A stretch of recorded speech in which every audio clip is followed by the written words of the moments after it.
Hate to have him. Welcome back to Soundoff Live, obviously.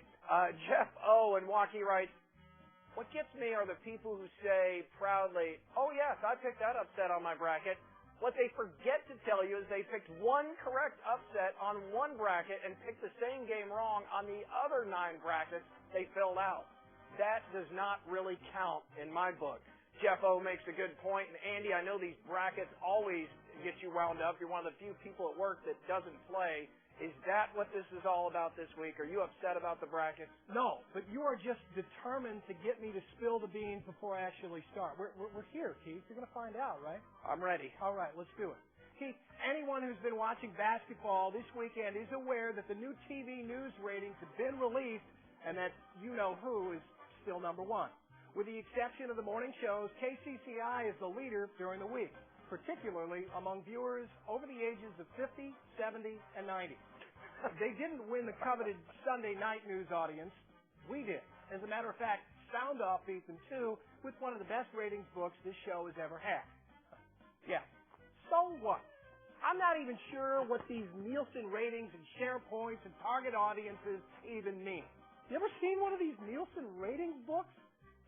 It reads like a Chinese phone book, 188 pages of tiny little numbers, letters, and yet it'll go on to determine the quality of people's lives. Do you even know anyone who's actually received one of the questionnaires that goes into making these books? I don't. According to this book, and this will get you, guess what show has more viewers than any other show on the air at this very moment? This show!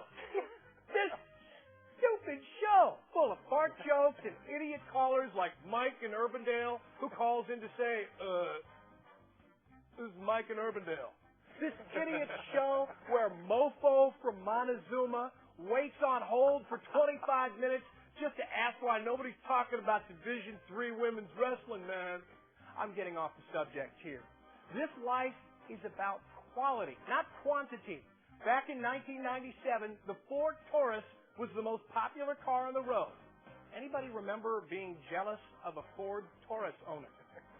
How about the last time you had a hot date? Did you knock her socks off with a double cheeseburger at McDonald's? You know, they sell more of those suckers than anyone else in the world. Did you splurge on a pair of those Velcro strap sneakers from Walmart? You know, they're Iowa's leader in Velcro strap sneakers. Look, the people in life that you really think of first are the ones who make you laugh, who make you think, who sometimes even make you a little bit mad. They're quality people who leave the showboating and the grandstanding to politicians and prize fighters.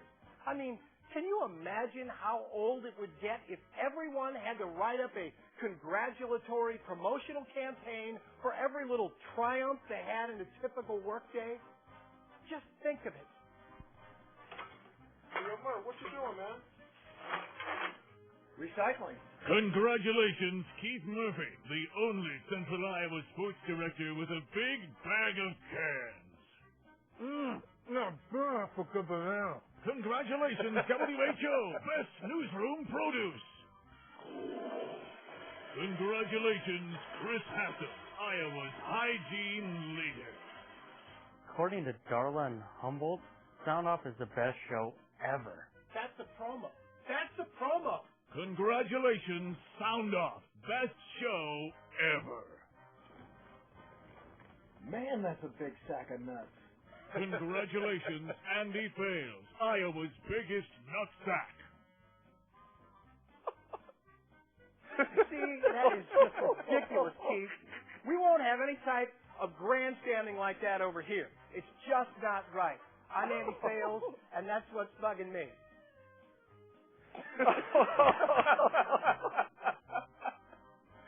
Hey, those are great promos ideas. You're right, Andy. That was ridiculous. Totally ridiculous. Out of line. Just a hunch, but you might want to come to work early tomorrow. Somebody want to talk to me? Maybe. I didn't do that. Oh. Well, I mean, it's just the ratings. I know. You can't argue with those. I know. Those are just ideas. You're just brainstorming.